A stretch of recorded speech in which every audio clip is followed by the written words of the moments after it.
Assalamu alaikum, hormatly vatandaşlar.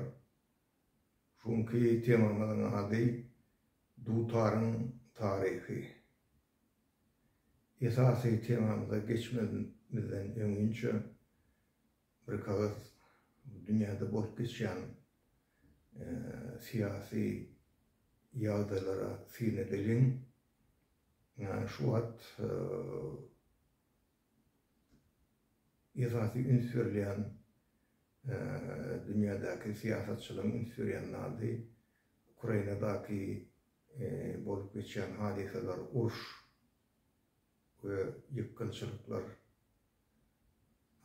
şoňa bütün dünya ünsürýär.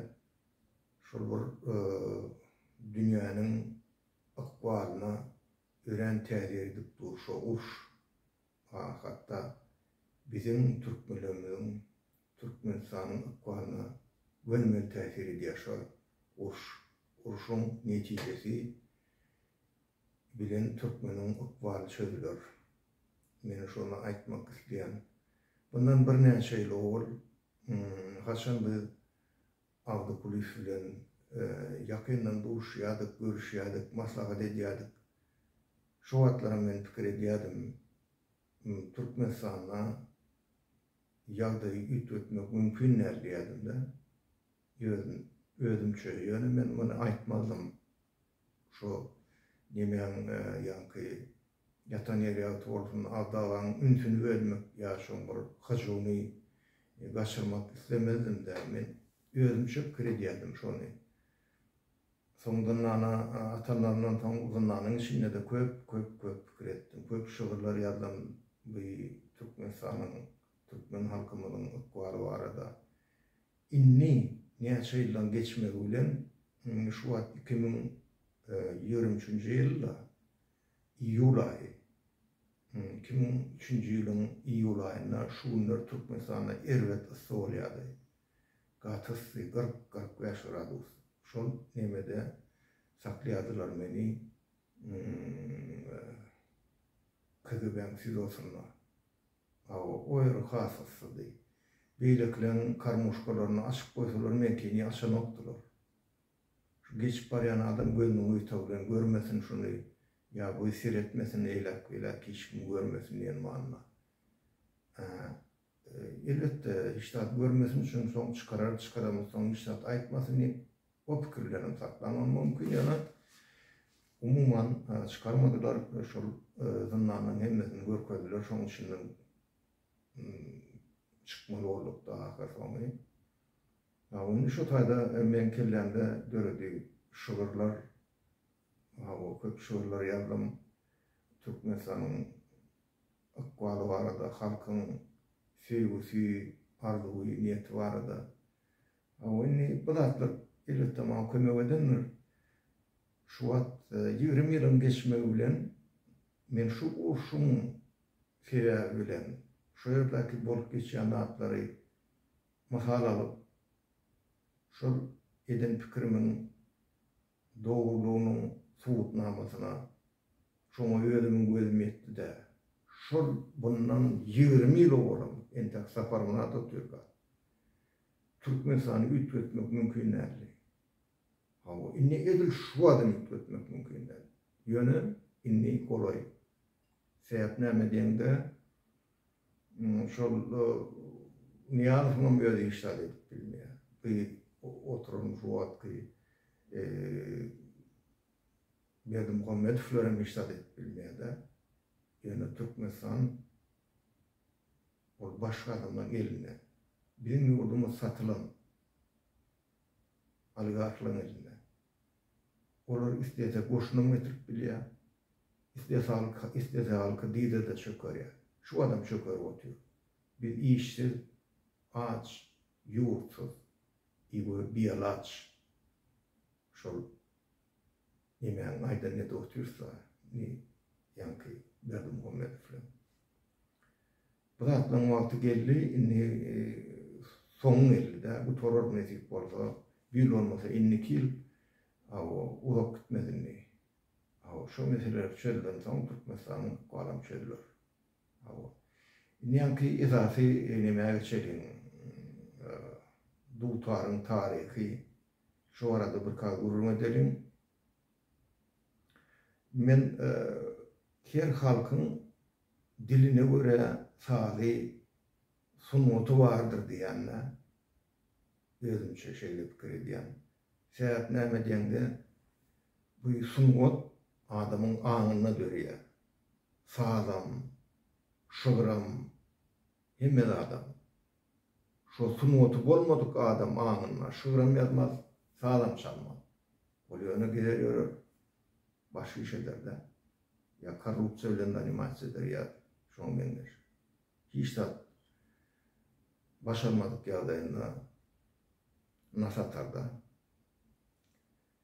Awani o nasçylaryň göwnüne degmek islenmek ýönünde hakikat da.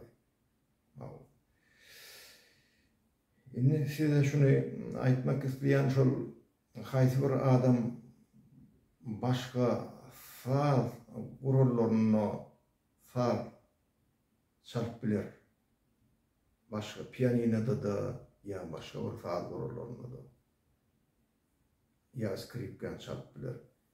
Emma her halkın özüni kılık kıyafetini göre tarihten gelen yekete saz gurulu vardır. Bu halk saz gurulu, bunu halk saz gurulu değil ya da şu meselede biz Türkmenler ören gadimi adamlar tarafından ilki gulağı bilen eşitilen saz, son şonu göre dördülen saz gurulunun eýesi bolýar şu. Dutar'ın eýesi Türkmenlerdir. Ya Dutar ona nimen ştaýda bir ýene de bir aýdasym gelýär. 2016-njy ýylyň 18-nji dekabry meni neme çağırdılar. Moskvada, Moskvaň urum ortasyna gurulakan konsertne zat, kulturny sentr var ekeni. Şoňa çağırdılar. Şu ýerde bütün şu tarihli instrumentlerin nimesi geçirli, yani biyatleşliliği, bu bütün dünya biyatleşliliği sedan bolýar. Mongolya'dan olmadı, Vengriýadan, Bulgariýadan, bu esenli döwletlerinden olmadı adamlar var. Ona şonu başlanışda şol Alp Barjy, odan rus geldi, interesli bir rivayet gurrunlardı, bu şondan başladı, şu nemeni açtı, şu yankı biyatleşliği. Şondan näme diýdi? Gadim döwürde bir woýun ýa-da bir esir, şol elinde oýnaýan yankı nemesini, ýaýyny oýnaýar, onuň yankı luk diýär şo neme, ýaýyny oýnaýar da, şoň taryny oýnaýar, şoň taryny kakıp durka şu gulagyna ses edýär şoň. Şu ýaýyň taryny, trın tar, gol çeksen tardan gelýär da ses otaýlar. Oğlum kalk bizem ýasýardyk o nemeler. Ona şu taýda şu gulagyna ses gelýär, onuň yankı gene bir taryn gapdan ikinci tar çekýär. Ona şey kak görýär yankı ýaňadan. Bu eşdiýän taryhat kämilleşen owar bolup çykýar da. Owar bolup çykýar. Ona şol nemen näme diýär? Tarihli instrumentlerin dörüşünün tarihi şol. Diýip yankı Alp Barjy dowam etdi da yankı nemeni birin bäsleşdiňi. Ýöne men gulagymdan gitmedi. İki tar diýär-de. İki tardan başlaýar da. Gözüňize getirin. Ne ştaýda näme, ne şöýrli. Ne şöýrli. İki tane tar var aşağıda, yukarıda. İki tar. Diýmek dutar in gadimi tarly saz gurulu. Dutardan soň iki tarly, üç tarly, dört tarly, beş tarly, gitara şeklinde tekil dokuz tarly. Ana olar soň dörýär. Emma şu sunutun, saz sunutunyň başy tarly, saz sunutunyň başy iki tardan başlaýar. Bu da dutar. Bunun kime miras kalıyor? Türkmenlere. Çünkü dutarda çalınan sazlar bizim dilimize göre, bizim ağımızdaki, ağımızda döreyen şene göre bizim şairlerimizin yazan şiirlerinden. Şunun ses alıyor bizim dutarımız. Bu büyük şairler Maltumuli, Seyit Nazar Seydi, Molla Nefes, Kimine, Zelili. Şunun saat neme döreden şiirlerini şu dutarda saat edip çalıp, aydım edip aydıptırlar. Həyələrim devam ediyor. Həyələrim bizim yaşlanmalı, köp nemeleri Baltaya da aydarlar, ya da Zöhrocağın aydarlar, şoma mengeçlatlar. Ama bu mümkünler başka bir yerde bir suutnama gerekti ya da biyasleşlik gerekti. Ne için böyle kalklan yerine dutar yok. Onun öz saat urulları var. Tevr yerlerde ayyamış ay dutar plan yerden geliptir. Onu sen özün plan yerden gelen olmalı. Dutar yerden, plan yerden geldi diyen adamın şeylere cevap verecek de özün plan yerden gelen olmalı. Sen aslın plan yeri olmalı. Dutar Türkmenin dutarı. Türkmençe gürleyen halkın ve Türkmenin anına düren şiirlen, fikirlen, ovadın şunu halka, dünya neme diyen, iştiriyen, saz kuralı dutar, Türkmen dutardır adamlar. Bunu düşünen adam, bunu çalınan sazlar, bu gürlep durumlar. Ya da mukamlar, bu iskacık şu, yankıneyle başlıyor bir çağır teşvermeden söylü mukamı. Buna ne emek diyecek?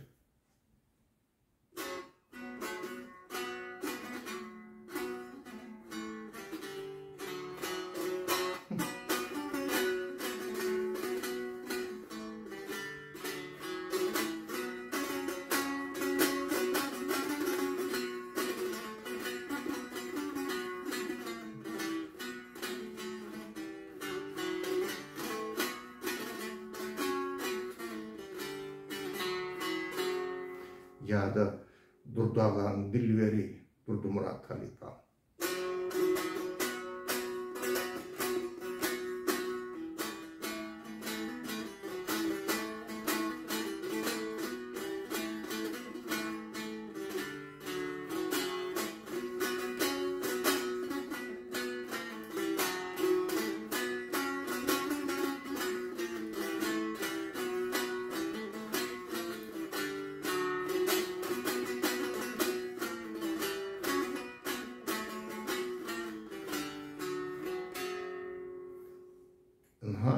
Suutnaması şun iki tane halifanın masalar görkeleyenler size.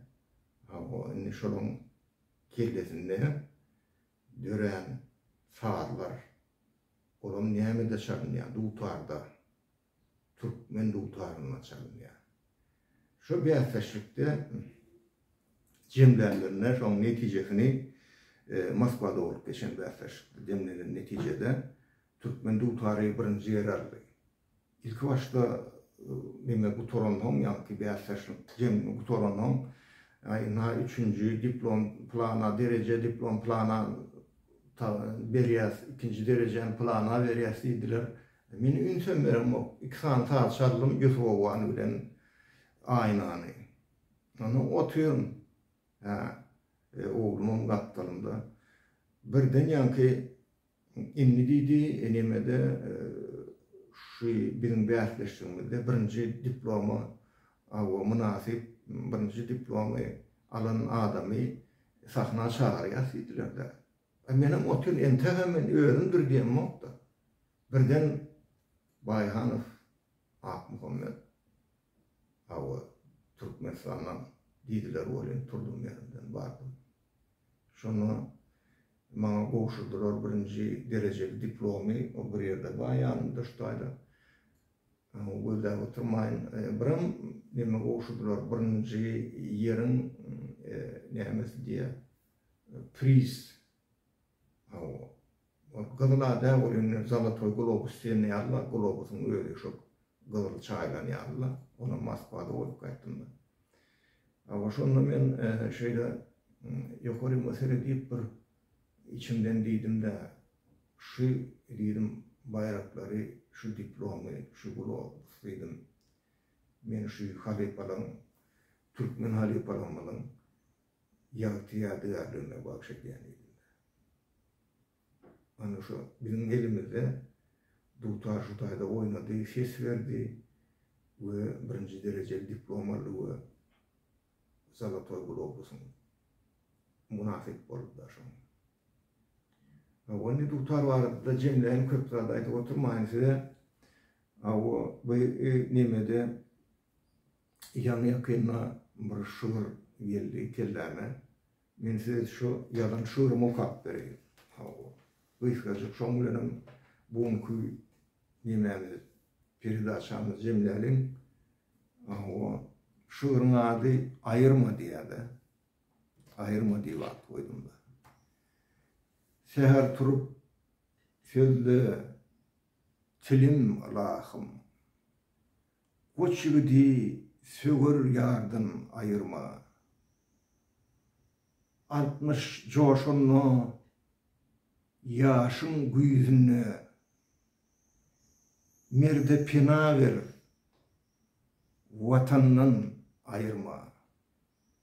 Ençe gülender, ençe ağlanlar var. Karun kimin yurdy talanlar var. Namussuz, arsız nadanlar var. Merde paýgas ver, aňdan aýyrma.